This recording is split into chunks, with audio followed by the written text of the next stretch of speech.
2005, you decided to start this Noble Cause Foundation. Noble Cause Foundation. And you said a little of it right here, but I mean, this wasn't something you woke up one day. Why was this important to you? To me, it was very important because I grew up during the World War II. And during the World War II, Romania, they have a lot of oil. The Germans took over the whole country and tell the Romanians that they will protect them from the Russians. Well, that never happened.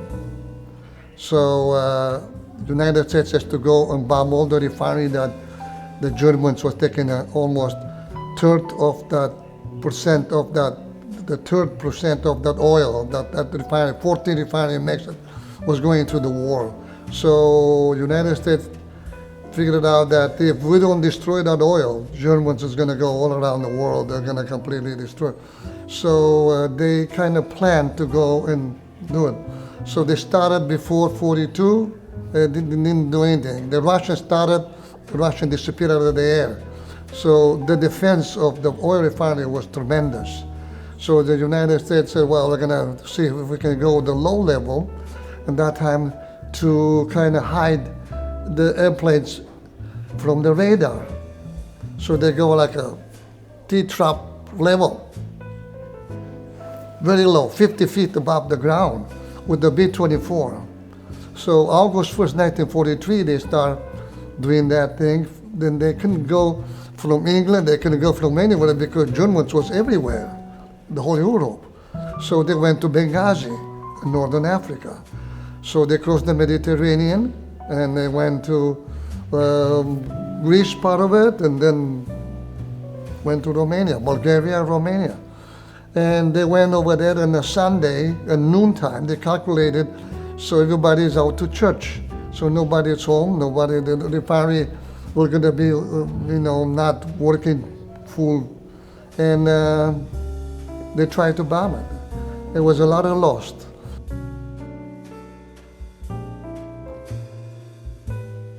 We lived there. During the bombing raids, I was there. My brother, my mother, we lived there in some sort of just a kind of village, on a countryside home.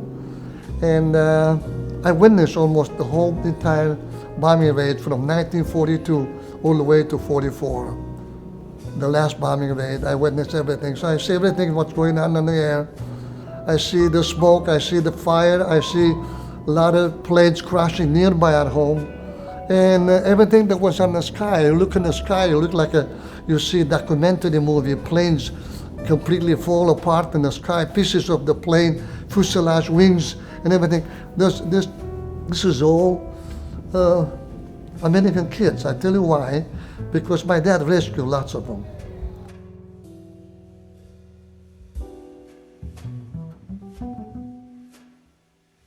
Being here, I met some of the guys, and I belong to something they call the Former POW Association of Romania.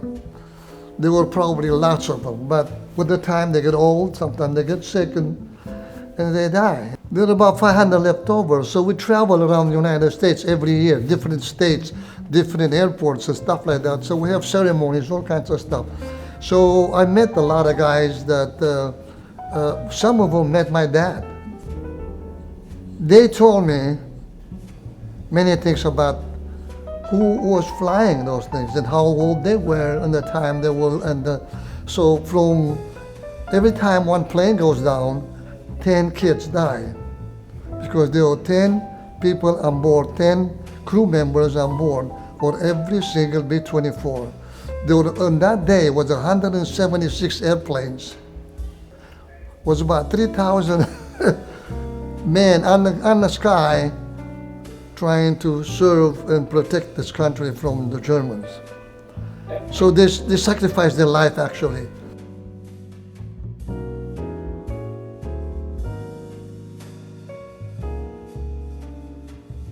When I came here, I said, my life, I'm dedicated to the veterans. They saved my life. The 3 crew member, my guardian angel, is whispered me in the ear, Cornell, when I was sleeping in the subway, this is not your America. America is big. Don't worry about it. You're going to make it. That's what was in my ear, whispering in my dream. that don't worry, that's gonna make it. And I made it. I made it. I have, I'm married. I have 2 kids. One of them served in the United States Air Force for 8 years at White Man, Missouri, with a B-2 bomber. He was a ground crew, and I'm very proud.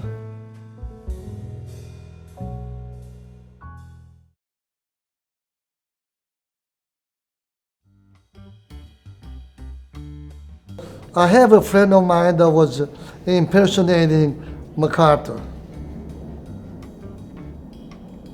So he said, Cornell, the parade over here is only 4 years. It started. Okay. It says it's a parade here. And I want you to. He says, yeah, sure, no problem. So I put him and MacArthur, I think so. And then he was with me at the parade. That was my first parade with the general.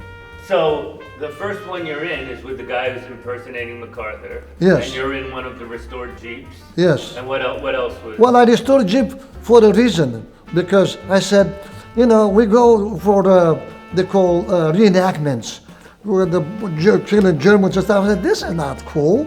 Those jeeps supposed to be serving the veterans, to put the jeeps in the parades. So I did the Balboa Island and 4th of July parade at Huntington Beach at the same time, and putting veterans into the jeeps. They deserve to be in the jeep, not those little kids playing war. I have Andrew sisters all the time. And have you had them here? I will have one over here this year, yeah. The Andrew sisters. Yeah, no, not real. They're all gone. They're somewhere underneath. Well, it could have been their daughters. Oh, well, they sing the tunes of the Andrew sister. They dress in the military like Andrew sister. That's what I did. So this year, tell me what will be the noble cause entrance in the parade? How many Jeeps? How many people? What Well, will you do? I think I have about 10 cars. Is this the most ever? No, I have more than that.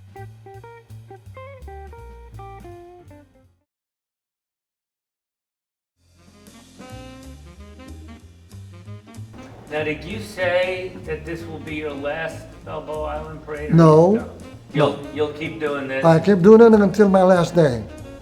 I'm 84, and I will be in 85 in October. A couple of last things. Tell me about all the dancing, which I think that's one of the things that we have 115, 120 entrants, but people always remember your dancing and that. So tell me about the dancing. I can live without dancing. I can live. And the moment I start dancing over here, I remember when I used to be a kid, when,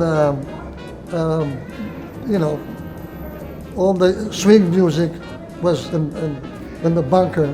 They turned the radio, and after the bombing raid stopped, the swing, Glenn Miller, Tommy Dorsey, Jimmy Dorsey, Benny Goodman, all those good stuff was on the radio. When I grew up, The good stuff. was another one, Louis Prima. Oh my God, yeah. Louis Prima. When the Louis Prima, I was going. Paisan. Ecco, bravo. I'm a very patriotic person. I love this country. I tell you something. When I came over here, after I kissed that building and stuff like that, I feel like I was born again, because I knew around me what freedom is. I started having a little bit of a test of what the freedom is. I didn't know what they didn't see. People here doesn't know the freedom is. They're going to lose it. When they lose it, they're going to understand exactly what freedom is. I'm the one who knows exactly what freedom is, because I suffer it.